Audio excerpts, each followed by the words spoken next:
तो आज के इस वीडियो में हम राज्य के नीतिगत तत्व यानी कि DPSP directive principle of state policies को अंडरस्टूड करेंगे, इनको समझेंगे बारीकी से डिटेल के साथ। और मुझे लगता है इसके बाद आपको कोई और वीडियोस देखने की ज़रूरत नहीं पड़ने वाली, काफ़ी ज़्यादा डिटेल में होंगी और इसके तहत क्या क्या कुछ योजनाएं बनाई गई वो भी हम इस वीडियो के एंड में डिस्कस कर लेंगे। पहली बार चैनल पे आए हैं तो सब्सक्राइब कर लेना और इसकी प्लेलिस्ट जरूर चेक कर लेना। प्लेलिस्ट में आपको काफ़ी बहुत सारी यूजफुल वीडियोस देखने को मिल जाएंगी। तो चलिए फिर वीडियो को शुरू करते हैं। इंट्रोडक्शन देखें सबसे पहले इसका। तो राज्य के जो नीति निर्देशित तत्व हैं डीपीएसपी हैं, ये अनुच्छेद 36 से 51 तक वर्णित किए गए हैं भाग 4 के अंतर्गत, पार्ट 4 के अंतर्गत। और ये क्या है, मतलब ये ना समाजवादी, कल्याणवादी और समतामूलक राज्य कैसे बनाया जा सकता है उसके लिए जो कॉन्स्टिट्यूशन के मेकर्स हैं या अभी जो भी कोई नया राज्य बनता है तो जो भी कुछ भी कॉन्स्टिट्यूशन का इस्तेमाल करके नया राज्य बनाएगा उनको दिशा निर्देश प्रदान करते हैं। और ये नीति सांकेतिक होते हैं और न्यायालय में इनको बाध्यकारी नहीं माना जाता है, मतलब कि ये नीति निर्धारण में मार्गदर्शक का कार्य करते हैं कुल मिला के। ठीक है। संवैधानिक आधार, तो सबसे पहले इसके कुछ संवैधानिक आधार हैं, कॉन्स्टिट्यूशनल बेसिस हैं, ठीक है, जिसको हमें समझना है। यानी कि भाग 4, ठीक है, अनुच्छेद 36 से 51। इसका इफेक्ट क्या है, ये तत्व भारत सरकार को सामाजिक, आर्थिक और लोकतंत्र की स्थापना के लिए निर्देशित करते हैं। ठीक। और इसके जो प्रेरणा स्रोत है, यानी कि डीपीएसपी जो लिया गया है, ये कहाँ से लिया गया, तो ये आयरलैंड के जो आयरिश कॉन्स्टिट्यूशन है आयरलैंड का, यहां से इसको लिया गया है। अब देखो डीपीएसपी के उद्देश्य क्या हैं, एम्बिशंस क्या थे इसको बनाने के पीछे के। ठीक है। समाज में सामाजिक और आर्थिक समानता को लाना, कल्याणकारी राज्य की स्थापना करना, न्याय, स्वतंत्रता, समानता और बंधुता के सिद्धांतों को लागू करना, राज्य के नीति निर्माण में मार्गदर्शन देना, ये इसके कुछ ऑब्जेक्टिव हैं। ठीक है। अब डीपीएसपी के ना 3 प्रकार है, मतलब इसको 3 श्रेणियों में बांटा गया है। सामाजिकतावादी, सोशलिस्ट प्रिंसिपल हो गया, गांधीवादी हो गया, और लास्ट आपका एक उदारवादी है। ठीक है। तो सबसे पहले हम सामाजिकतावादी को लेकर चलेंगे। जो सोशलिस्टिक प्रिंसिपल हैं डीपीएसपी के, वो क्या हैं, ठीक है, इसमें क्या क्या आर्टिकल्स हैं उसको भी हम डिटेल में समझेंगे।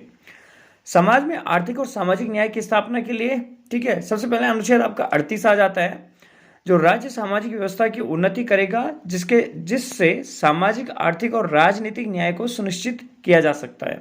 ठीक है। अनुच्छेद 39 जो है समान आय, आजीविका के अधिकार, संपत्ति का समान वितरण आदि इसमें आपका आ जाता है। अनुच्छेद 39 से न्याय तक समान पहुंच, निःशुल्क कानूनी सहायता प्रदान आपको करता है। अनुच्छेद 41 जो है काम, शिक्षा और सार्वजनिक सहायता का अधिकार आपको देता है। अनुच्छेद 42 जो है श्रमिकों के लिए न्यायोचित कार्यस्थिति और मातृत्व राहत प्रदान करता है। और अनुच्छेद 43 जो है श्रमिकों के लिए जीवन निर्वाह की यानी कि मजदूरी वगैरह देने के लिए बनाया गया है। अनुच्छेद 47 जो है पोषण स्तर और जन स्वास्थ्य में सुधार के लिए बनाया गया है। बात करें अगर गांधीवादी जो प्रिंसिपल्स हैं डीपीएसपी के, गांधी जी के आधारों को संविधान में शामिल करने का प्रयास किया गया इसके तहत। तो अनुच्छेद 40 जो है ग्राम पंचायतों का संगठन करना, 43 में जो है कुटीर उद्योगों को प्रोत्साहन देना, अनुच्छेद 46 जो है अनुसूचित जातियों जनजातियों को शिक्षा में संरक्षण देना, अनुच्छेद 47 जो है नशाबंदी और जन स्वास्थ्य, अनुच्छेद 48 जो पशुओं की हत्या पर रोक और कृषि पशुपालन में सुधार करना। ठीक है।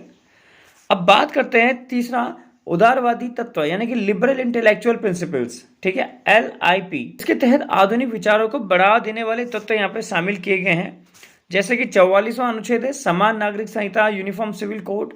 45वां अनुच्छेद है 6 वर्ष तक के बच्चों के लिए पूर्व प्राथमिक शिक्षा। अनुच्छेद 48 जो है कृषि और पशुपालन का आधुनिकीकरण। अनुच्छेद 48 जो है पर्यावरण वनस्पति संपदा का संरक्षण। अनुच्छेद 49 स्मारकों और ऐतिहासिक स्थलों का संरक्षण। अनुच्छेद 50 कार्यपालिका और न्यायपालिका का पृथक्करण। अनुच्छेद 51 अंतर्राष्ट्रीय शांति और सुरक्षा को बढ़ावा देना। ठीक है। अब यहाँ पे हम इन आर्टिकल्स को हम देखेंगे, थोड़ा ठीक है, और एक डिटेल साथ, से समझेंगे, कैटेगराइजेशन हो सकता है, आपको कंफ्यूजन हो रही हो क्योंकि नंबर्स आगे पीछे हो जाते हैं, तो अब इनको सीक्वेंस में हम जरा देखते हैं। देखो अनुच्छेद 36 सबसे पहले राज्य की परिभाषा उसी प्रकार है जैसा अनुच्छेद 12 में वर्णित है। अब अनुच्छेद 12 में क्या वर्णित है देखो वो भी आपको मैं बता देता हूँ।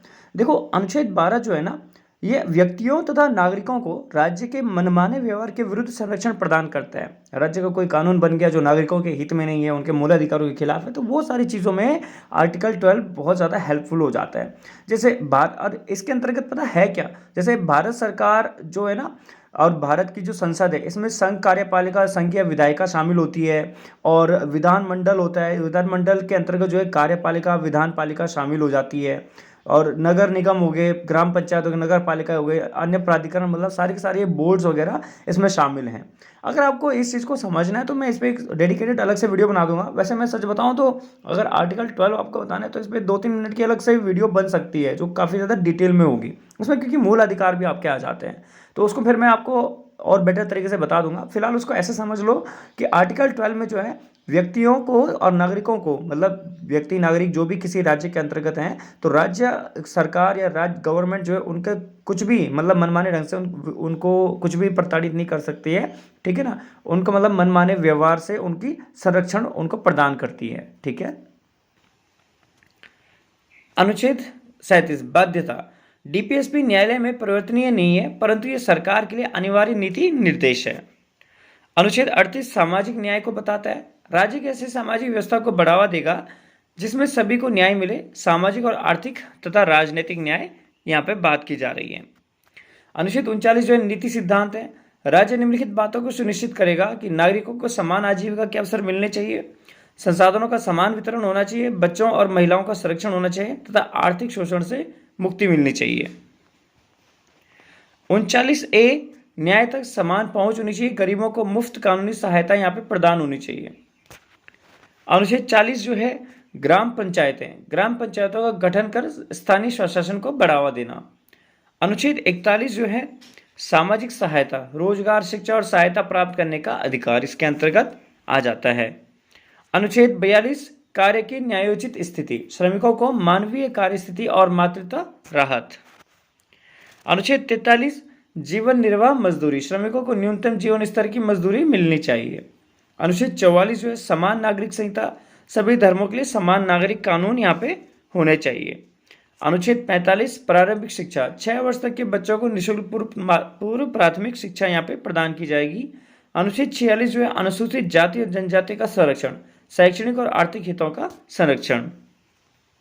अनुच्छेद 47 स्वास्थ्य और पोषण, शराब और नशीले पदार्थों पर रोक, जन स्वास्थ्य में सुधार करना। अनुच्छेद 48 कृषि और पशुपालन, गौहत्या पर प्रतिबंध और कृषि सुधार। अनुच्छेद 48 से पर्यावरण संरक्षण, वनों और जैव विविधता का संरक्षण। अनुच्छेद 49 सांस्कृतिक धरोहर, ऐतिहासिक स्मारकों का संरक्षण, ठीक है। अनुच्छेद 50 जो है न्यायपालिका का पृथक्करण, कार्यपालिका और न्यायपालिका का अलगाव होना। अनुच्छेद 51 अंतर्राष्ट्रीय शांति, अंतर्राष्ट्रीय कानूनों और शांति का पालन करना। अब यहाँ पे एक चीज़ है, कई बार आता है डीपीएस पर मौलिक अधिकारों के बीच क्या संबंध है। तो देखो मौलिक अधिकार और डीपीएसपी में क्या फर्क है, थोड़ा देख लो। न्यायालय में परिवर्तनीय होते हैं मौलिक अधिकार, लेकिन डीपीएसपी जो है न्यायालय में परिवर्तनीय नहीं होता है। व्यक्ति केंद्रित होते हैं, लेकिन डीपीएसपी समाज केंद्रित होते हैं। मौलिक अधिकार नकारात्मक अधिकारों की रक्षा करता है, और डीपीएसपी जो है सकारात्मक राज्य को करने हेतु आदेश देते हैं, सकारात्मक, ठीक है।